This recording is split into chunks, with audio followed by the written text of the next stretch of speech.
નમસ્કાર વિદ્યાર્થી મિત્રો, કેમ છો? આજે આપણે ધોરણ 11 વિષય અર્થશાસ્ત્રની અંદર એક 5 ગુણની અંદર આવે તેવું ખૂબ જ મહત્વના પ્રશ્નની ચર્ચા કરીએ. આપણું જે આ પ્રશ્ન છે એનું નામ છે માંગની મૂલ્ય સાપેક્ષતાનો અર્થ આપી તેના પ્રકારો સમજાવો. તો વિદ્યાર્થી મિત્રો, ચાલો આજે આપણે આ 5 ગુણનું ખૂબ જ અગત્યનું પ્રશ્ન આજે અહીંયા પૂર્ણ કરીએ. વિદ્યાર્થી મિત્રો, માંગની મૂલ્ય સાપેક્ષતા સમજી એનાથી પહેલાં માંગની સાપેક્ષતા કોને કહેવાય એ સમજવાનો એક નાનકડો પ્રયાસ કરીએ છીએ.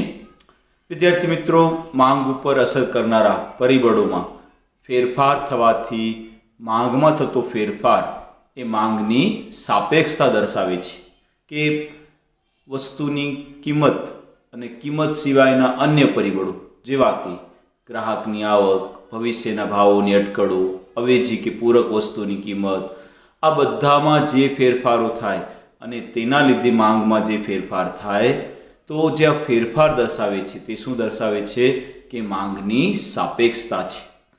માંગની આધારિત પરિબળ છે, બરાબર. માંગ એ સ્વતંત્ર પરિબળ નથી પણ કોઈના ઉપર આધારિત છે. જેમ કે ગ્રાહકની આવક ઉપર આધારિત છે, વસ્તુની કિંમત ઉપર આધારિત છે, ભવિષ્યના ભાવોની અટકળ ઉપર આધારિત છે. તો માંગ એ પોતે જાતે સ્વતંત્ર પરિબળ નથી, એ બીજા પર આધારિત છે. વ્યક્તિની વસ્તુ અંગેની પસંદગી, આવક અને કિંમત પર વ્યક્તિની માંગનો આધાર છે. કે જો વ્યક્તિ પાસે આવક સારા પ્રમાણમાં હોય તો વ્યક્તિ એવી રીતે માંગ કરશે, વસ્તુની કિંમત એવી હોય તો વ્યક્તિ પણ પાછી એવી રીતે માંગ કરશે, અને વ્યક્તિની પસંદગી કેવી છે એ પણ ખૂબ મહત્વની બાબત ત્યાં બની જાય છે.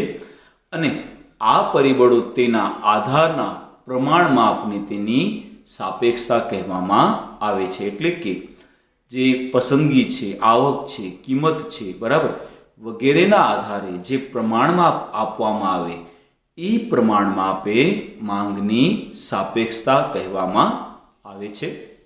હવે વિદ્યાર્થી મિત્રો, આપણે આપણા મેઇન ટોપિકની વાત કરીએ, માંગની મૂલ્ય સાપેક્ષતા. બરાબર.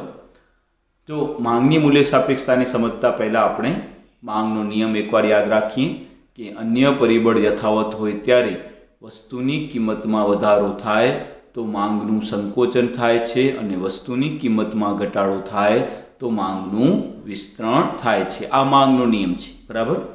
માંગના નિયમ પ્રમાણે અન્ય પરિબળો યથાવત રહેતા કિંમતમાં ઘટાડો થતાં માંગનું વિસ્તરણ થાય છે, અને કિંમતમાં વધારો થતાં માંગનું સંકોચન થાય છે. આમ કિંમત અને માંગ વચ્ચે કેવો સંબંધ છે?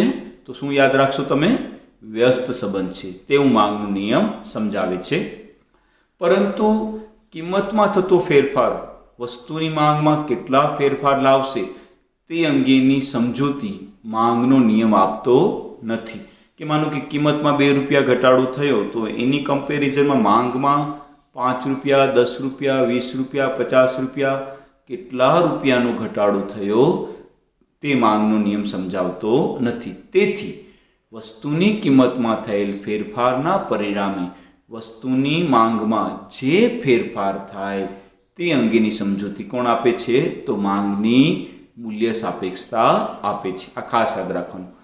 માંગનો નિયમ માત્ર કિંમત અને માંગ વચ્ચેના સંબંધને દર્શાવે છે કે કિંમત અને માંગ વચ્ચે વ્યસ્ત સંબંધ છે, પણ કિંમતમાં જેટલો ફેરફાર થાય છે તેના પરિણામે માંગમાં આટલો જ ફેરફાર થાય છે કે નહીં તે માંગનો નિયમ સમજાવી શકતો નથી. જેમ કે 2 રૂપિયા કિંમતમાં ઘટાડો થાય તો એની કમ્પેરિઝનમાં માંગમાં કેટલો વધારો થયો હશે, બરાબર. 2% કિંમત ઘટી તો માંગમાં કેટલા ટકા વધારો થયો હશે તે માંગનો નિયમ સમજાવતો નથી. એ તો માત્ર ને માત્ર કોણ સમજાવે છે? માંગની મૂલ્ય સાપેક્ષતા સમજાવે છે, બરાબર. તો વિદ્યાર્થી મિત્રો, માંગની મૂલ્ય સાપેક્ષતા કોને કહેવાય? તો માંગની મૂલ્ય સાપેક્ષતાની વ્યાખ્યા પ્રોફેસર માર્શલે આપી છે, તે તમે અહીંયા જોઈ શકો છો કે વસ્તુની માંગની મૂલ્ય સાપેક્ષતા વધારે કે ઓછી એનો આધાર કિંમત ઘટાડાને પરિણામે માંગમાં થતો વધારો મોટો છે કે નાનો છે. બરાબર. શું કે છે કે માંગનો વધારો મોટો છે કે નાનો છે અને કિંમતના વધારાના પરિણામે માંગમાં થતો ઘટાડો મોટો છે કે નાનો છે એના ઉપર રહેલો છે. તેથી મૂલ્ય સાપેક્ષતા શું આપણને બતાવે છે કે વસ્તુની કિંમતમાં જેટલો ફેરફાર થાય તેના લીધે માંગમાં પણ આટલો ફેરફાર થાય છે તે બાબત માંગની મૂલ્ય સાપેક્ષતા દર્શાવે છે. બરાબર. માંગનો નિયમ માત્ર કિંમત દર્શાવે છે, જ્યારે માંગની મૂલ્ય સાપેક્ષતા કિંમત અને માંગમાં થતા ટકાવારી ફેરફારનું પ્રમાણ મૂલ્ય દર્શાવવાનું કામ આ કરે છે. બરાબર. વિદ્યાર્થી મિત્રો, વસ્તુની કિંમતમાં થતા ફેરફાર વસ્તુની માંગમાં કયા દરે ફેરફાર થાય છે તેના આધારે માંગની મૂલ્ય સાપેક્ષતાના કેટલા 5 પ્રકાર આપણે અહીંયા લાવીએ છીએ. અહીંયા તમે સ્ક્રીનમાં જોઈ શકો છો માંગની મૂલ્ય સાપેક્ષતાના પ્રકારો. કેટલા પ્રકાર છે? ટોટલ 5. કયા કયા? સંપૂર્ણ મૂલ્ય સાપેક્ષ માંગ, સંપૂર્ણ મૂલ્ય અનપેક્ષ માંગ, એકમ મૂલ્ય સાપેક્ષ માંગ, મૂલ્ય સાપેક્ષ માંગ અને મૂલ્ય અનપેક્ષ માંગ. આમ 5 પ્રકાર વિદ્યાર્થી મિત્રો તમને યાદ રાખવાના છે. બરાબર. સંપૂર્ણ મૂલ્ય સાપેક્ષ, સંપૂર્ણ મૂલ્ય અનપેક્ષ, એકમ મૂલ્ય સાપેક્ષ ખાલી અને મૂલ્ય અનપેક્ષ. હવે આપણે આ 5 પ્રકારને આકૃતિની મદદથી સમજવાનો એક પ્રયાસ કરીએ. અહીંયા વિદ્યાર્થી મિત્રો પ્રથમ પ્રકાર છે સંપૂર્ણ મૂલ્ય સાપેક્ષ માંગ. હવે જરાક એ વાત આપણે સમજીએ કે જ્યારે વસ્તુની કિંમતમાં અત્યંત નજીવો ફેરફાર થાય અને તેના પરિણામે માંગમાં અમર્યાદિત ફેરફાર થાય છે ત્યારે વસ્તુ માટેની માંગ અમાપ એટલે અનંત, જેનો કોઈ અંત ના હોય તેવો ફેરફાર થાય તો તેને સંપૂર્ણ મૂલ્ય સાપેક્ષ માંગ તરીકે ઓળખવામાં આવે છે. સમજો જરાક કે કિંમતમાં નાનકડો ફેરફાર થયો, બહુ નાનકડો ફેરફાર થયો, પણ તેના લીધે વસ્તુની માંગમાં બહુ મોટો ફેરફાર, અમાપ ફેરફાર લાવે છે. બરાબર. અનંત ફેરફાર લાવે છે તો એને કહેવાય માંગની સંપૂર્ણ મૂલ્ય સાપેક્ષ. જેમ કે તમે જો ઘણીવાર તમે જોતા હશો કે આપણે પેટ્રોલ કે ડીઝલ ભરાવવા માટે જઈએ અને પેપરમાં એવું આવે કે ભાઈ આવતીકાલે 50 પૈસા 25 પૈસા બરાબર ભાવ વધવાના છે. તો વિદ્યાર્થી મિત્રો શું થશે? તમે જુઓ તો પેટ્રોલ પંપ ઉપર આજે સાંજે એટલા બધા 2 વ્હીલર વાહનવાળા કે 4 વ્હીલર આવી જાય છે, કારણ કે ઘટાડો થાય છે માત્ર 50 પૈસાનો, પણ એની ઇફેક્ટ થાય છે બહુ મોટી. તો એને કહેવાય સંપૂર્ણ મૂલ્ય સાપેક્ષ માંગ. દાખલા તરીકે ટી વસ્તુની કિંમતમાં 1% ઘટાડો થતાં તેની માંગમાં સતત વધારો થાય, એટલે કે અનંત ગણો વધારો થાય, તો આવી માંગનો આંક કેવો છે? અમાપ, અનંત, જેનો મૂલ્ય કેટલો? 0 આવે છે. વિદ્યાર્થી મિત્રો તમને ખાસ યાદ રાખવાનું, ઘણીવાર વિભાગ બીની અંદર, વિભાગ એની અંદર આવું આવે કે સંપૂર્ણ મૂલ્ય સાપેક્ષ માંગનું મૂલ્ય કેટલું? તો 0, અનંત. આ જેટલા 5 પ્રકાર છે, 5 પ્રકારના મૂલ્ય આપવામાં આવેલા છે. તો અહીંયા તમને યાદ રાખવાનું, સંપૂર્ણ મૂલ્ય સાપેક્ષ માંગનો પ્રમાણ કેટલો, મૂલ્ય કેટલો? તો શું લખશો? 0. બરાબર. હવે વિદ્યાર્થી મિત્રો અહીંયા તમે જોઈ શકો છો કે આ જે સંપૂર્ણ મૂલ્ય સાપેક્ષ માંગ છે એની આકૃતિ કેવી હોય, એની સમજૂતી કેવી છે એ પણ આપણે યાદ રાખીએ. એનાથી પહેલાં એક સૂત્ર યાદ રાખીએ. તો વિદ્યાર્થી મિત્રો સૂત્ર શું છે કે માંગ સંપૂર્ણ મૂલ્ય સાપેક્ષ માંગ બરાબર માંગમાં થતો ટકાવારી ફેરફાર છેદમાં કિંમતમાં થતો ટકાવારી ફેરફાર. વિદ્યાર્થી મિત્રો આ સૂત્ર માંગના મૂલ્ય સાપેક્ષતાના દરેક પ્રકારમાં આ જ સૂત્ર આવશે. બરાબર.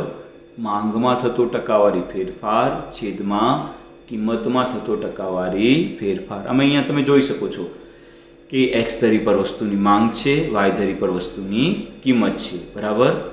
હવે તમે જો કે વસ્તુની કિંમતમાં તો કોઈ શૂન્ય સાવ થોડુંક ફેરફાર થાય છે, પણ તમે એની માંગ જુઓ કેવી થાય છે તો એક્સ ધરીને સમાંતર બની જાય છે. તમે જોઈ શકો કે અહીંયા આડી ધરી, અહીંયા તમે જે માંગ રેખા છે જ્યાં ડી લખેલું છે, DDM લખેલું છે. બરાબર. સંપૂર્ણ મૂલ્ય સાપેક્ષ માંગ કરીને એવું એરો આપવામાં આવેલું છે. તો એ કોની સમાંતર છે? એક્સ ધરી. એક્સ ધરી જેટલી જશે એટલા જ પ્રમાણમાં માંગ મૂલ્ય સાપેક્ષ આગળ વધશે. એટલે કે જે અનંત છે, જેનું કોઈ મૂલ્ય જ નથી, બરાબર, શૂન્ય નહીં, પણ જેનો કોઈ મૂલ્ય નથી. તો આ પ્રકારની માંગનું વાસ્તવ અસ્તિત્વ જોવા મળતું નથી, પરંતુ અર્થશાસ્ત્રના સિદ્ધાંતમાં પૂર્ણ હરીફાઈને સમજૂતી આપવા માટે આ ખ્યાલ ઉપયોગી છે. વિદ્યાર્થી મિત્રો, અહીંયા પણ તમને ખાસ યાદ રાખવાનું કે વિભાગ બીમાં કે વિભાગ એમાં એક પ્રશ્ન આવે કે પૂર્ણ હરીફાઈની સમજૂતી આપવા માટે માંગના કયા પ્રકારના માંગની મૂલ્ય સાપેક્ષતાના કયા પ્રકારના ખ્યાલને સમજાવવામાં આવે છે. તો શું લખશો તમે? સંપૂર્ણ મૂલ્ય સાપેક્ષ માંગ. અહીંયા તમે જો આપણે આકૃતિની સમજૂતી લઈએ તો આકૃતિમાં ડીડી માંગ રેખા જે આડી ધરીને સમાંતર છે તે દર્શાવે છે કે પ્રવર્તમાન બજાર કિંમતે વસ્તુની માંગ કેવી છે? અનંત છે અથવા તો અમર્યાદિત છે. હવે વિદ્યાર્થી મિત્રો, બીજો પ્રકાર છે સંપૂર્ણ મૂલ્ય અનપેક્ષ માંગ. બરાબર, પહેલાં આપણે એનો અર્થ જોઈએ. જ્યારે વસ્તુની કિંમતમાં ગમે તેટલો ફેરફાર થાય, ગમે તેટલો, પછી 1 રૂપિયાનો ફેરફાર થાય કે 1 લાખનો ફેરફાર થાય, વસ્તુની કિંમતમાં ગમે તેટલો ફેરફાર થાય, બરાબર, પરંતુ વસ્તુની માંગ સ્થિર રહેવા પામે. કોઈ ન વધારો થાય કે ન એનો કોઈ ઘટાડો થાય, કાંઈ થાય જ નહીં, ઇફેક્ટ જ ન થાય, કોઈ એને અસર જ ન થાય. બરાબર, એટલે વસ્તુની માંગ કેવી બની જાય? સ્થિર રહેવા પામે. તો તેવી વસ્તુની માંગને સંપૂર્ણ મૂલ્ય અનપેક્ષ માંગ તરીકે ઓળખવામાં આવે છે. એટલે કિંમતમાં તમે જુઓ તો ગમે તેટલો ફેરફાર થાય તો પણ એની માંગ ઉપર કોઈ પણ જાતનો અસર થતી જ નથી. એને શું કહેશું આપણે? સંપૂર્ણ મૂલ્ય અનપેક્ષ માંગ. બરાબર, દાખલા તરીકે કે વસ્તુની કિંમતમાં 10% વધારો થયો અને તેના પરિણામે કે વસ્તુની માંગમાં કોઈ પણ ફેરફાર થાય જ નહીં, તો તેવી વસ્તુની માંગને આપણે શું કહીશું? સંપૂર્ણ મૂલ્ય અનપેક્ષ માંગ. હવે પાછું ફરી તમને એક વાક્ય યાદ રાખવાનું કહ્યું, જે આપણે મેં તમને આગળ વાત કરી ને કે એના 5 પ્રકાર છે. 5 પ્રકારના કાંઈ ને કાંઈ મૂલ્ય છે. જે આપણે પહેલો જે પ્રકાર હતો સંપૂર્ણ મૂલ્ય સાપેક્ષ, અનપેક્ષ, આ યાદ રાખજો. નામ તમે જરાક જોઈ લો. આગળનું પહેલા નંબરનું પ્રકાર હતું, એનું નામ હતું સંપૂર્ણ મૂલ્ય સાપેક્ષ માંગ. આનું નામ છે સંપૂર્ણ મૂલ્ય અનપેક્ષ. બરાબર, અને આનું મૂલ્ય કેટલું છે? તો 0 છે. આનું મૂલ્ય અમાપ હતું, અનંત હતું, અથવા તો તમે કહી શકો આલ્ફા હતું. બરાબર, આનું મૂલ્ય કેટલું છે? તો હંમેશા 0 જોવા મળે છે. વિભાગ બીમાં આવે સંપૂર્ણ મૂલ્ય અનપેક્ષ માંગનું મૂલ્ય કેટલું? તો કેટલું લખશો તમે? 0 તરીકે એને લખશો. અહીંયા પર તમે જો એક સૂત્ર છે કે સંપૂર્ણ મૂલ્ય અનપેક્ષ માંગ બરાબર માંગમાં થતો ટકાવારી ફેરફાર છેદમાં કિંમતમાં થતો ટકાવારી ફેરફાર, એટલે કે 0%ની ફેરફાર છેદમાં 10%નો ફેરફાર. તો કેવું આવે? 0 આવે. વિદ્યાર્થી મિત્રો, તમે જુઓ કે સંપૂર્ણ મૂલ્ય અનપેક્ષ માંગમાં એક્સ ધરી પર વસ્તુની માંગ છે, વાય ધરી પર વસ્તુની કિંમત આપવામાં આવેલી છે. તમે જુઓ કે ડીડી રેખા જે સંપૂર્ણ મૂલ્ય અનપેક્ષ માંગની રેખા છે, જે ઊભી બતાવે છે. કોને સમાંતર છે? વાય ધરીને સમાંતર છે. વાય ધરી અને માંગ રેખા બંને સરખા છે. શું બતાવે છે? કે કિંમતમાં ગમે તેટલો ફેરફાર થાય પણ માંગમાં કોઈ ફેરફાર જ ન થાય, તો તેવી માંગને શું કહીશું આપણે? સંપૂર્ણ મૂલ્ય સાપેક્ષ, સંપૂર્ણ મૂલ્ય અનપેક્ષ. અહીંયા તમે એની સમજૂતી પણ મેળવી. સંપૂર્ણ મૂલ્ય અનપેક્ષ માંગનો આંક હંમેશા 0 હોય છે. આકૃતિમાં દર્શાવ્યા પ્રમાણે ડીડી માંગ રેખા વાય ધરીને સમાંતર છે, જે દર્શાવે છે કે વસ્તુની કિંમતમાં ગમે તેટલો ફેરફાર થાય પણ માંગમાં કોઈ પણ જાતનો ફેરફાર ન થાય. એનો મતલબ શું થાય? કે માંગ કેવી બની જાય? સ્થિર થઈ જાય. તો આ પ્રકારની વસ્તુની માંગને સંપૂર્ણ મૂલ્ય અનપેક્ષ માંગ તરીકે ઓળખવામાં આવે છે. ત્રીજો પ્રકાર વિદ્યાર્થી મિત્રો જુઓ, એકમ મૂલ્ય સાપેક્ષ માંગ. બરાબર, પ્રકારના નામ યાદ રાખજો. એકમ મૂલ્ય સાપેક્ષ માંગ છે કે વસ્તુની કિંમતના ટકાવારી ફેરફાર અને માંગમાં થતો ટકાવારી ફેરફાર બંને કેવા હોય? સરખા. જેટલો ફેરફાર કિંમતમાં થાય તેટલો ને તેટલો માંગમાં જ થાય. બંને કેવા હોય છે? સરખા. જેટલો કિંમતમાં ફેરફાર થશે તેટલો ને તેટલો માંગમાં પણ ફેરફાર થાય, ત્યારે તેને સપ્રમાણ. સપ્રમાણનો મતલબ શું થાય? સરખો. સરખો ફેરફાર હોય તો તેને આપણે સંપૂર્ણ એકમ મૂલ્ય સાપેક્ષ, જેનો જવાબ કેટલો હોય? 1 હોય, એને એકમ મૂલ્ય સાપેક્ષ માંગ પણ કહે છે, અથવા તો સપ્રમાણ મૂલ્ય સાપેક્ષ માંગ પણ કહે છે. ઉદાહરણ તરીકે જુઓ કે એસ વસ્તુની કિંમતમાં 5%નો ઘટાડો થાય તો એની સામે વસ્તુની માંગમાં 5%નો વધારો થાય. અહીંયા કિંમતમાં 5%નો ઘટાડો થયો, સામે માંગમાં 5%નો શું થયો? વધારો થયો. તો તેવી વસ્તુની માંગની મૂલ્ય સાપેક્ષતા કેટલા મળે? 1 બરાબર 5/5 બરાબર કેટલા મળ્યા? 1 મળ્યા તેમ કહેવામાં આવે છે. અહીંયા આપણે વિદ્યાર્થી મિત્રોનું સૂત્ર જુઓ કે માંગમાં થતો ટકાવારી ફેરફાર છેદમાં કિંમતમાં થતો ટકાવારી ફેરફાર બરાબર તો 5%નો ફેરફાર છેદમાં 5%નો ઘટાડો, તો જવાબ કેટલો મળે છે? 1 જ મળે છે. આમ વસ્તુની કિંમતમાં થતો ટકાવારી ફેરફાર અને વસ્તુની માંગમાં થતો ટકાવારી ફેરફાર સરખા હોવાથી વસ્તુની માંગ એકમ મૂલ્ય સાપેક્ષ થાય છે. અહીંયા તમે આકૃતિ જુઓ, વસ્તુની માંગ x ધરી પર અને વસ્તુની કિંમત y ધરી પર છે. તમે અહીંયા જોઈ શકો છો કે ડીડી રેખા બરાબર બંને x અને y બંનેને કેવા છે? સમાંતર છે બરાબર છે. તો અહીંયા આ પ્રકારની જે મૂલ્ય સાપેક્ષતા મળે એ કેવી કહેવાય? સપ્રમાણ અથવા એકમ મૂલ્ય સાપેક્ષ માંગ કહેવામાં આવે. આકૃતિની સમજૂતી પણ આપણે મેળવીએ. આકૃતિમાં દર્શાવ્યા પ્રમાણે વસ્તુની કિંમતમાં PP1 જેટલો ઘટાડો થાય છે, જેથી વસ્તુની માંગમાં પણ સામે M1 જેટલું શું થાય છે? વધારો થાય છે. જ્યાં PP1 કિંમતનો ફેરફાર અને MM1નો માંગનો ફેરફાર એક સરખા પરંતુ વિરુદ્ધ દિશામાં હોવાથી આવી વસ્તુની માંગ એકમ મૂલ્ય સાપેક્ષ માંગ છે તેમ કહેવામાં આવે છે. એટલે માંગની મૂલ્ય સાપેક્ષતા કેટલી જોવા મળશે? 1 જ જોવા મળે છે. તો યાદ રાખવાનું, એકમ મૂલ્ય સાપેક્ષતા માંગનો આંક કેટલો છે? 1 બરાબર કેટલો આંક મળે? 1 આંક હંમેશા મળે છે. ચોથો પ્રકાર જુઓ, મૂલ્ય સાપેક્ષ માંગ છે બરાબર. જો ખાલી નામ છે મૂલ્ય સાપેક્ષ, અનપેક્ષ, સાપેક્ષ, સપ્રમાણ કાંઈ નહીં, માત્ર મૂલ્ય સાપેક્ષ માંગ બરાબર. એ સમજીએ. વસ્તુની કિંમતના ટકાવારી ફેરફાર કરતાં વસ્તુની માંગમાં થતો ટકાવારી ફેરફાર વધુ હોય, એટલે કિંમતમાં જે ફેરફાર થાય તેના કરતાં માંગમાં ખૂબ મોટો ફેરફાર થાય ત્યારે તેવી વસ્તુની માંગને શું કહેવાય? ખાલી માત્ર મૂલ્ય સાપેક્ષ માંગ તરીકે આપણે એને ઓળખશું. દાખલા તરીકે આર વસ્તુની કિંમતમાં 10%નો વધારો થાય અને તેના પરિણામે વસ્તુની માંગમાં 30%નો ઘટાડો થાય, તો તેવી વસ્તુને શું કહેશું આપણે? વસ્તુની માંગની મૂલ્ય સાપેક્ષ છે તેમ કહેવામાં આવે. જો કિંમતમાં માત્ર 10%નો પણ સામે માંગ તો જુઓ કેટલા ટકા? 30%નો ઘટાડો થયો, તો કિંમતના ટકાવારી ફેરફાર કરતાં માંગનો ટકાવારી ફેરફાર વધુ હોય તો એને શું કહેશું આપણે? મૂલ્ય સાપેક્ષ માંગ તરીકે ઓળખશું. અહીંયા વિદ્યાર્થી મિત્રોનું સૂત્ર જો, માંગમાં થતો ટકાવારી ફેરફાર છેદમાં કિંમતમાં થતો ટકાવારી ફેરફાર 30%નો ઘટાડો અને સામે 10%નો વધારો, તો જવાબ કેટલો મળ્યો? 3. માંગની મૂલ્ય સાપેક્ષતાનો આંક 3 છે, જે દર્શાવે છે કે વસ્તુની કિંમતમાં થતો ફેરફાર થતાં વસ્તુની માંગમાં થતો ફેરફાર વધુ, કિંમતમાં ફેરફાર ઓછો છે 10%, માંગમાં ફેરફાર કેટલો છે? 30%. તો કોનો ફેરફાર વધારે છે? માંગનો ફેરફાર વધારે છે બરાબર. તેથી આને આપણે શું કહીશું? મૂલ્ય સાપેક્ષ માંગ. અહીંયા તમે જો આકૃતિ બરાબર, x ધરી પર માંગ છે, y ધરી પર વસ્તુની કિંમત છે. હવે તમે જુઓ કે x જે માંગ છે એનું પ્રમાણ મોટો છે બરાબર, સામે કિંમત છે એનો ભાગ તમે જુઓ તો બહુ નાનકડો છે. P અને P1 તમે જુઓ તો બહુ નાનકડો છે, સામે M અને M1 જુઓ તો એનો ભાગ કેટલો છે? બહુ મોટો છે બરાબર. આકૃતિની સમજૂતી મેળવીએ.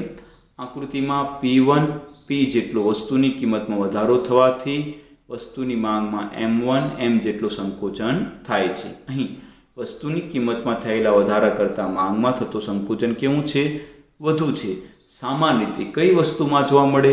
મોજશોખ, મનોરંજન અને આરામદાયક વસ્તુની માંગ હંમેશા કેવી હોય? મૂલ્ય સાપેક્ષ હોય છે. એટલે ટેલિવિઝન કે કાર. દાખલા તરીકે જુઓ કે ટીવીની કિંમતમાં 10%નો વધારો થયો બરાબર, જે કિંમત છે એના કરતાં 10%નો વધારો થયો તો એની સીધી અસર ટીવીની માંગ ઉપર થશે. માંગ ઘટી જશે, ઘણી બધી ઘટી જશે બરાબર. તેથી એમ કહેવાય કે કિંમતમાં જે ફેરફાર થાય તેના કરતાં માંગનો ફેરફાર બહુ વિશાળ, બહુ જ મોટો હોય તો એને આપણે શું કહીશું? મૂલ્ય સાપેક્ષ માંગ તરીકે આપણે એને ઓળખશું. હવે 5મા પ્રકારની વાત કરીએ, મૂલ્ય અનપેક્ષ બરાબર. આ ખાસ યાદ રાખવાનું, મૂલ્ય અનપેક્ષ, જે 1 કરતાં જેની કિંમત ઓછી છે. બરાબર. વસ્તુની કિંમતના ટકાવારી ફેરફાર કરતાં વસ્તુની માંગમાં થતો ટકાવારી ફેરફાર ઓછું હોય, બરાબર, તેવી વસ્તુની માંગને શું કહેશું? મૂલ્ય અનપેક્ષ. બરાબર. ફરીથી એકવાર કે કિંમતમાં જે ટકાવારી ફેરફાર છે તેના કરતાં વસ્તુની માંગનો ટકાવારી ફેરફાર કેવો છે? ઓછો છે, તો તેને આપણે કહીશું મૂલ્ય અનપેક્ષ. દાખલા તરીકે જે વસ્તુની કિંમતમાં 20% વધારો થાય અને તેના પરિણામે વસ્તુની માંગમાં ફક્ત 5% ઘટાડો થાય છે, તો તેની વસ્તુને આપણે શું કહીશું? મૂલ્ય અનપેક્ષ. તેની કિંમત 1 કરતાં ઓછી છે તેવું આપણે અહીંયા કહીશું. અહીંયા આપણે સૂત્ર અને સમીકરણ અને એની સમજૂતી જોઈએ. માંગમાં થતો ટકાવારી ફેરફાર છે, કિંમતમાં થતો ટકાવારી ફેરફાર જો માંગમાં કેટલો થયો? 5%નો, સામે કિંમતમાં કેટલો થયો? 20%નો, તો 1/4 એટલે 0.25 જવાબ મળ્યા. બરાબર. આમ માંગની મૂલ્ય સાપેક્ષતાનો આંક 1 થી ઓછો આવે, 1 થી ઓછો, 0.75, 0.25, 0.24, 0.1 એવો જવાબ આવે એટલે 1 ની નીચેનો જવાબ આવે ત્યારે એને આપણે કહીશું મૂલ્ય અનપેક્ષ માંગ. બરાબર. અહીંયા તમે આકૃતિ જુઓ, વસ્તુની કિંમત અને વસ્તુની માંગ છે. બરાબર. એક્સ ધરી પર અને વાય ધરી પર તમે જોઈ શકો છો કે જે ડીડી રેખા છે એ વાય ધરીની સમાંતર પણ સીધી નથી. બરાબર. વાય ધરી જેમ વાય ધરી સીધી છે એમ સીધી નથી, ક્રોસ ચાલે છે. તો એનો મતલબ શું થયો કે કિંમતમાં જે ફેરફાર થાય છે એની કમ્પેરિઝનમાં માંગનો ફેરફાર બહુ ઓછો છે. બરાબર. આમ આકૃતિ PP1 જેટલો કિંમતનો વધારો થવાથી વસ્તુની માંગમાં MM1 જેટલો ઘટાડો થાય. અહીં વસ્તુની કિંમતમાં થયેલ વધારા કરતાં માંગમાં થતો ઘટાડો ઓછો છે. હવે કઈ વસ્તુની બાબતમાં મૂલ્ય અનપેક્ષ લાગુ પડે? તો મૂલ્ય જે દાખલા તરીકે અનાજ, દૂધ, તેલ વગેરેમાં આવા ફેરફારો વધારે પ્રમાણમાં જોવા મળે છે. તો વિદ્યાર્થી મિત્રો, આ 5 પ્રકારો છે. બરાબર. તમને ખાસ યાદ રાખવાના છે એના મૂલ્ય. બરાબર. એનો ખાસ ફરીથી જો હું એકવાર તમને યાદ અપાવું છું કે જો માંગ પ્રથમ પ્રકાર હતો સંપૂર્ણ મૂલ્ય સાપેક્ષ, એનું મૂલ્ય અનંત. બીજું પ્રકાર કેવો હતો? સંપૂર્ણ મૂલ્ય અનપેક્ષ, તો એનું મૂલ્ય કેટલું? 0. સપ્રમાણ ત્રીજો પ્રકાર, તો એનું મૂલ્ય કેટલું? 1. પછી આપણે મૂલ્ય સાપેક્ષ, એનું પ્રમાણ 1 થી વધારે, અને આ પાંચમો પ્રકાર એનું મૂલ્ય 1 થી ઓછું. જવાબ જો તમે 0.25 આવ્યા. તો આમ આપણે 5 પ્રકારની વિદ્યાર્થી મિત્રો વાત કરી છે. તમને જો પરીક્ષામાં આ પ્રશ્ન પૂછાય તો આ જ રીતે તમને આના જવાબો લખવાના છે. અર્થ, એનું સૂત્ર, એનું માપ, આકૃતિ અને એની સમજૂતી, આ રીતે તમે એમના જવાબ લખવાનો પ્રયત્ન કરશો. તો થેન્ક યુ વિદ્યાર્થી મિત્રો. અહીંયા નમસ્કાર વિદ્યાર્થી મિત્રો, કેમ છો? આજે આપણે ધોરણ 11 વિષય અર્થશાસ્ત્ર અને આપણું જે લેસન એકમ પાઠનું નામ છે માંગ અને માંગની મૂલ્ય સાપેક્ષતા. વિદ્યાર્થી મિત્રો, આ પાઠનું હવે આ છેલ્લું આજે વિડીયો છે. અહીંયા આજે આપણે આ પાઠ પૂર્ણ કરશું. વિદ્યાર્થી મિત્રો, આપણે જે ટોપિક ભણી રહ્યા છીએ એ છે માંગની સાપેક્ષતા. બરાબર. હવે માંગની સાપેક્ષતા કુલ 3 પ્રકારની છે. માંગની મૂલ્ય સાપેક્ષતા, માંગની આવક સાપેક્ષતા અને માંગની પ્રતિ મૂલ્ય સાપેક્ષતા. છેલ્લે વિડીયોમાં આપણે માંગની મૂલ્ય સાપેક્ષતા અને તેના 5 પ્રકારોની વાત કરી હતી. આજે વિદ્યાર્થી મિત્રો આપણે માંગની આવક સાપેક્ષતા અને માંગની પ્રતિ મૂલ્ય સાપેક્ષતા, આ 2 બાબતોને આજે આપણે સમજવાનો પ્રયત્ન કરશું. તો વિદ્યાર્થી મિત્રો, અહીંયા આપણે શરૂઆત કરીએ માંગની આવક સાપેક્ષતા કોને કહેવાય તેના પ્રકાર, અને પછી ભણશું માંગની પ્રતિ મૂલ્ય સાપેક્ષતા. હવે જો અહીંયા માંગની આવક સાપેક્ષતા કોને કહેવાય છે એની એક નાનકડી વ્યાખ્યા છે કે જેમ માંગની મૂલ્ય સાપેક્ષતામાં કારણ વસ્તુની કિંમત છે, તેમ માંગની આવક સાપેક્ષતામાં કારણ ગ્રાહક રૂપી વ્યક્તિની આવક છે. જે આપણે જોયું કે માંગની મૂલ્ય સાપેક્ષતામાં માંગમાં ફેરફાર કોના લીધે આવે છે? તો કિંમતના લીધે. એવી રીતે માંગની આવક સાપેક્ષતામાં ફેરફાર કોના લીધે આવે? તો વ્યક્તિ જે ગ્રાહક છે એટલે વ્યક્તિની આવકમાં ફેરફાર થવાના લીધે. બરાબર. એટલે કે માંગની આવક સાપેક્ષતાનો ઉપયોગ વ્યક્તિની આવકમાં થતો વધારો કે ઘટાડાની સાથે માંગમાં થયેલા વધારા કે ઘટાડાને માપવા માટે થાય છે. એટલે કે વ્યક્તિની આવકમાં જો ફેરફાર થાય તો એના લીધે માંગમાં પણ ફેરફાર થઈ શકે છે. તો આ ઘટનાને કહેવાય છે માંગની આવક સાપેક્ષતા. બરાબર. હવે જો અહીંયા માંગની આવક સાપેક્ષતાની આપણે અર્થ શોધીએ તો વ્યક્તિની આવકમાં ટકાવારી ફેરફાર અને માંગમાં થતા ટકાવારી ફેરફારના ગુણોત્તર માપને તે વસ્તુની માંગની આવક સાપેક્ષતા કહેવામાં આવે છે. એટલે કે વ્યક્તિની આવકમાં જે ફેરફાર થાય તેના લીધે વસ્તુની માંગમાં જે કાંઈ પણ ફેરફાર થાય છે તેવા ફેરફારના પ્રમાણને માંગની આવક સાપેક્ષતા તરીકે ઓળખવામાં આવે છે. ગ્રાહક રૂપી વ્યક્તિની આવકમાં થતા ફેરફાર વડે વસ્તુની માંગમાં થતા ફેરફારને ભાગતા આવક સાપેક્ષતાનું જે માપ રજૂ થાય તે માપને માંગની આવક સાપેક્ષતા તરીકે ઓળખવામાં આવે છે. એટલે કે ગ્રાહકની કે વ્યક્તિની આવકમાં જેમ ફેરફાર થશે તેમ તેમ તે વસ્તુની માંગમાં પણ આપોઆપ ફેરફાર થાય છે. તો આ ફેરફારના પ્રમાણને શું કહેશું આપણે? માંગની આવક સાપેક્ષતા. વિદ્યાર્થી મિત્રો, જે રીતે આપણે માંગની મૂલ્ય સાપેક્ષતા શોધવાનું સૂત્ર જાણતા હતા એ જ રીતે માંગની આવક સાપેક્ષતા શોધવાનું પણ સૂત્ર છે. તો અહીંયા તમે જોઈ શકો છો માંગની આવક સાપેક્ષતા બરાબર વસ્તુની માંગમાં થતો ટકાવારી ફેરફાર છેદમાં વ્યક્તિની આવકમાં થતો ટકાવારી ફેરફાર.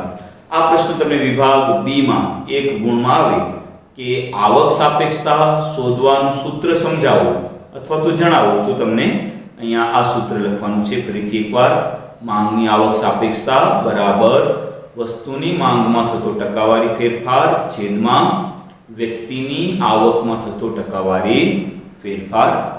હવે વિદ્યાર્થી મિત્રો, આપણે આગળ વાત કરીએ તો આ જે માંગની આવક સાપેક્ષતા છે એના 3 પ્રકાર છે. આ ખાસ યાદ રાખજો. વિભાગ બી માં પણ આવે, વિભાગ એ માં પણ આવે, બરાબર, અથવા વિભાગ ડી માં પણ આવે કે માંગની આવક સાપેક્ષતા શોધવાના માંગની આવક સાપેક્ષતાના પ્રકાર ઉપર નોંધ લખો.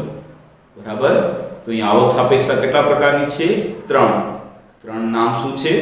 હકારાત્મક ધન આવક સાપેક્ષ માંગ, નકારાત્મક એટલે કે ઋણ આવક સાપેક્ષ માંગ, અને ત્રીજું છે શૂન્ય આવક સાપેક્ષ માંગ. આ તમને ખાસ યાદ રાખવાનું છે. હવે આપણે હકારાત્મક ધન આવક સાપેક્ષ માંગને સમજવાનો પ્રયત્ન કરીએ. તો વિદ્યાર્થી મિત્રો, અહીંયા તમે જોઈ શકો છો હકારાત્મક ધન આવક સાપેક્ષ માંગ. બરાબર. તમે એકાગ્ર થઈ આ સાંભળજો કે જે રીતે માંગની આવક સાપેક્ષતાના 3 પ્રકાર પડ્યા ને એવી જ રીતે હકારાત્મક આવક સાપેક્ષના પણ પાછા 3 પ્રકાર છે. કયા કયા? એ એકમ આવક સાપેક્ષ માંગ, બી એકમથી વધુ આવક સાપેક્ષ માંગ, અને સી એકમથી ઓછી આવક સાપેક્ષ માંગ. આ ખાસ યાદ રાખવાનું. બરાબર. હકારાત્મક આવક સાપેક્ષતાના પ્રકાર કેટલા? તો આ 3 ના પ્રકાર છે. હવે આપણે પ્રથમ પ્રકારની વાત કરી. એકમ આવક સાપેક્ષ માંગ એટલે કે સરખી છે. વ્યક્તિની આવકમાં થતો ફેરફાર અને વસ્તુની માંગમાં થતો ફેરફાર એક સમાન હોય તો તેવી વસ્તુની માંગને એકમ આવક સાપેક્ષ માંગ તરીકે ઓળખવામાં આવે છે. એટલે બંનેનો જવાબ કેટલો આવે?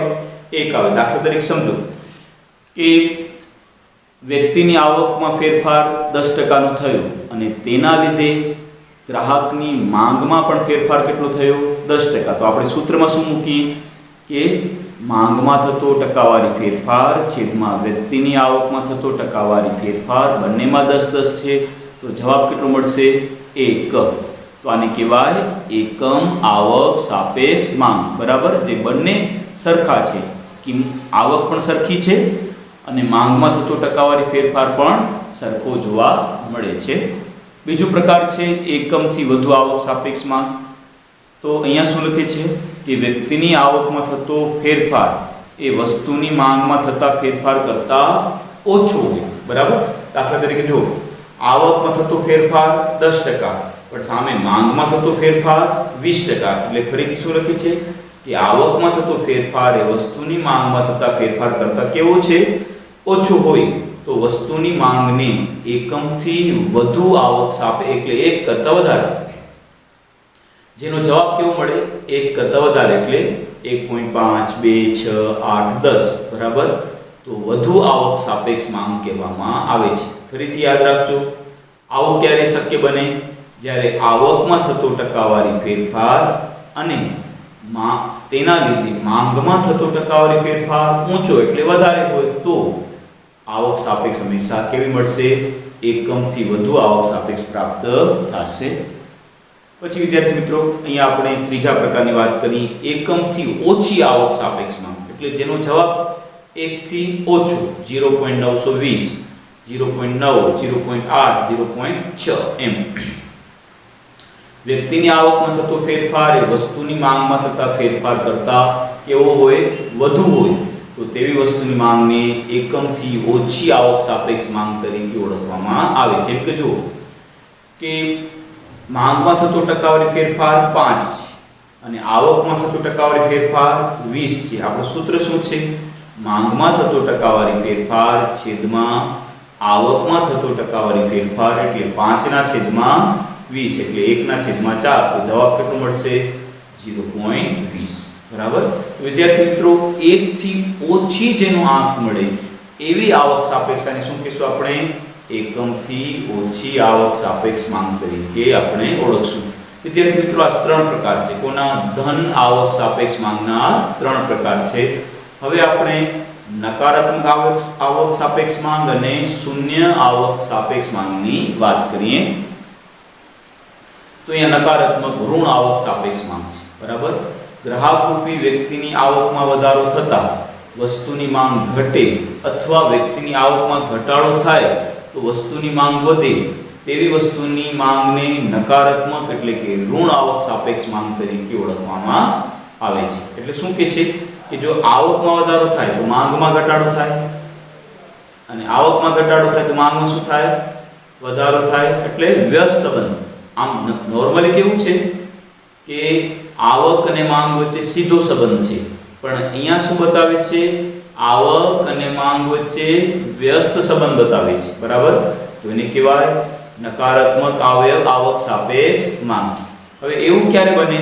જો સામાન્ય રીતે હલકા પ્રકારની, તમને યાદ આવે તો ગિફન વસ્તુ, બરાબર. આપણે માંગના અપવાદોમાં ભણ્યા છે.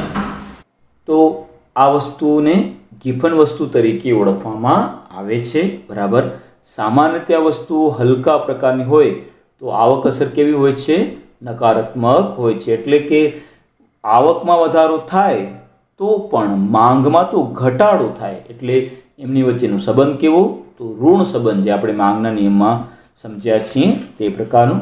હવે આવી વસ્તુનો ખ્યાલ સર રોબર્ટ ગિફન નામના અર્થશાસ્ત્રી વ્યક્તિએ રજૂ કર્યો હોવાથી આવી વસ્તુની ગિફન વસ્તુ કહેવાય છે. ઉદાહરણ તરીકે બાજરી, કોદરી, બરછટ કાપડ, પામોલીન તેલ, વનસ્પતિ ઘી, આ બધા ગિફન વસ્તુના ઉદાહરણો છે. પછી વિદ્યાર્થી મિત્રો, આપણે આનું ત્રીજું પ્રકાર ભણીએ, શૂન્ય આવક સાપેક્ષ માંગ. અહીંયા એમ કે છે કે ગ્રાહક રૂપી વ્યક્તિની આવકમાં ફેરફાર થાય પરંતુ વસ્તુની માંગમાં ફેરફાર ન થાય તો તેવી વસ્તુની માંગ શૂન્ય આવક સાપેક્ષ માંગ કહેવામાં આવે છે. સામાન્ય રીતે ખૂબ જ સસ્તી વસ્તુઓની માંગ શૂન્ય આવક સાપેક્ષ માંગ હોય છે. મીઠું, પોસ્ટકાર્ડ, ટાંકણી, દિવાસળી, સ્ટેપલર પેન વગેરે. જેમ કે વ્યક્તિની આવકમાં તો ગમે એટલો વધારો થાય તો શું આવક વધવાથી વ્યક્તિ મીઠાની માંગ વધારે કરશે? સ્ટેપલર શું વધારે ખરીદશે? દિવાસળી શું ઘણા બધા બોક્સ લઈ લેશે? શક્ય બનશે જ નહીં. આવકમાં ગમે તેટલો વધારો થાય પણ માંગમાં કોઈ જાતનો ફેરફાર ન થાય. દાખલા તરીકે આપણે એમ સમજીએ કે વ્યક્તિની આવક 100 રૂપિયા, વ્યક્તિની આવકમાં વધારો થયો 100 રૂપિયા પણ માંગમાં વધારો થયો 0, તો જવાબ શું મળશે? શૂન્ય જવાબ પ્રાપ્ત થશે. ફરીથી વિદ્યાર્થી મિત્રો તમને યાદ અપાવી દઈએ, માંગની સાપેક્ષતાના પ્રકારો કેટલા? 3. કયા કયા? માંગની મૂલ્ય સાપેક્ષતા, માંગની આવક સાપેક્ષતા અને માંગની પ્રતિમૂલ્ય સાપેક્ષતા. હવે જે આપણે વાત કરીએ છીએ તે માંગની પ્રતિમૂલ્ય સાપેક્ષતાની છે. સામાન્ય રીતે વસ્તુઓ એકબીજા સાથે બે પ્રકારના સંબંધમાં જોડાયેલી હોય છે. એક અવેજી વસ્તુ અને બીજી છે પૂરક વસ્તુ. હવે તમને ખ્યાલ આવે તો આપણે માંગને અસર કરતા પરિબળોનો જે પ્રશ્ન ભણ્યો એમાં આપણે અવેજી વસ્તુ અને પૂરક વસ્તુ બંનેનો ખ્યાલ સમજ્યા, છતાં પણ આજે વળી પાછું આપણે યાદ અપાવી દઈએ. અવેજી વસ્તુ, જ્યારે વસ્તુઓ વૈકલ્પિક હોય તો તેવી વસ્તુઓ અવેજી વસ્તુ કહેવામાં આવે છે. એટલે એકના બદલામાં બીજી વસ્તુનો ઉપયોગ આપણે કરી શકીએ છીએ. ચાના બદલામાં કોફી, શુદ્ધ ઘીના બદલામાં વનસ્પતિ ઘી, બરાબર, ઘઉંના બદલામાં બાજર. તો વિકલ્પો છે ને, ઘણા બધા વિકલ્પો આપણને મળે છે. આ રીતે એક વસ્તુના બદલામાં બીજી વસ્તુ જે ઉપયોગમાં લઈ શકાય તો તે વસ્તુને શું કહીશું આપણે? અવેજી વસ્તુ તરીકે ઓળખશું. બીજો ખ્યાલ છે પૂરક વસ્તુ. જ્યારે વસ્તુઓ એકબીજા સાથે અભિન્ન રીતે જોડાયેલી હોય, એટલે બે વસ્તુઓ એકબીજા સાથે જોડાયેલી હોય, કનેક્ટ થયેલી હોય, એક વસ્તુ વગર બીજી વસ્તુ ચાલી ન શકે, બરાબર, તો તેવી વસ્તુને આપણે પૂરક વસ્તુ તરીકે ઓળખશું. સામાન્ય રીતે એક વસ્તુના વપરાશ માટે બીજી વસ્તુનો વપરાશ આવશ્યક હોય તો તેવી વસ્તુને પૂરક વસ્તુ કહેવાય. જેમ કે શું આવશે? મોબાઈલ ફોન અને સિમ કાર્ડ, બરાબર. એવી રીતે ચશ્મા, બરાબર, ચશ્માની ફ્રેમ હોય અને કાચ. એવી રીતે 4 વ્હીલર કે 2 વ્હીલર અને એનું પેટ્રોલ કે ડીઝલ, તો બધા કેવા છે? એકબીજા સાથે અભિન્ન જોડાયેલા છે. તો આને કહેવાય પૂરક વસ્તુ. જ્યારે એક વસ્તુની કિંમતમાં ફેરફાર થતાં બીજી વસ્તુની, પછી વસ્તુ ભલે અવેજી હોય કે પૂરક હોય, માંગ પર તેની અસર થાય તો તે અસરનું માપ જાણવા માટે માંગની પ્રતિમૂલ્ય સાપેક્ષતાનો ખ્યાલ ઉપયોગી છે. એટલે અહીંયા શું કહે છે કે એક વસ્તુ, બરાબર, મૂળ વસ્તુની માંગમાં જો ફેરફાર થાય અથવા તો મૂળ વસ્તુની કિંમતમાં જો ફેરફાર થાય તો એના લીધે પૂરક વસ્તુ કે અવેજી વસ્તુની માંગમાં શું ફેરફાર થાય એનો જે ખ્યાલ બતાવે છે એને આપણે કહીશું માંગની પ્રતિમૂલ્ય સાપેક્ષતા. આમ માંગની પ્રતિમૂલ્ય સાપેક્ષતા એટલે એક વસ્તુની કિંમતમાં થતા ટકાવારી ફેરફારના કારણે બીજી વસ્તુની માંગમાં થતા ટકાવારી ફેરફારનું પ્રમાણ. હવે પ્રતિમૂલ્ય સાપેક્ષતા કઈ રીતે શોધી શકાય તો એના માટેનું આ સૂત્ર છે વિદ્યાર્થી મિત્રો, તમને ખાસ યાદ રાખવાનું. માંગની પ્રતિમૂલ્ય સાપેક્ષતા બરાબર એક્સ વસ્તુની માંગમાં થતો ટકાવારી ફેરફાર છેદમાં વાય વસ્તુની કિંમતમાં થતો ટકાવારી ફેરફાર, બરાબર. એક્સની માંગમાં ફેરફાર થાય છે અને વાયની કિંમતમાં ફેરફાર થાય છે. તો આ સૂત્ર પર તમને બરાબર યાદ રાખવાનું. વિભાગ બી અથવા વિભાગ એ ની અંદર આવી શકે છે. વિદ્યાર્થી મિત્રો, માંગની મૂલ્ય સાપેક્ષતા માપવાની જે પદ્ધતિઓ છે એની આપણે નાનકડી વાત કરીએ તો માંગનો નિયમ વસ્તુની કિંમતને કારણે માંગમાં જોવા મળતા વ્યસ્ત ફેરફારો વિશે ચર્ચા કરે છે કે જો કિંમતમાં ઘટાડો થાય તો માંગનું વિસ્તરણ થાય અને જો કિંમતમાં ઘટાડો થાય તો માંગનું વિસ્તરણ અને કિંમત વધે તો માંગનું સંકોચન. તો આ બાબત જણાવે છે માંગનો નિયમ કે કિંમત અને માંગ વચ્ચે કેવો સંબંધ? વ્યસ્ત સંબંધ. પરંતુ વસ્તુની કિંમતમાં 10% ફેરફાર થાય તો વસ્તુની માંગમાં કેટલા ટકા ફેરફાર થાય એ માંગનો નિયમ જણાવતો નથી. તેથી કેવા પ્રકારનું પરિવર્તન આવે છે તે માંગનો નિયમ આ ખ્યાલની સમજૂતી આપતો નથી, એમાં નિષ્ફળ સાબિત થાય છે. વસ્તુની કિંમતમાં થતા ફેરફારથી માંગમાં કેટલો ફેરફાર થશે તે માપવાની રીતને માંગની મૂલ્ય સાપેક્ષતા કહેવામાં આવે છે, બરાબર.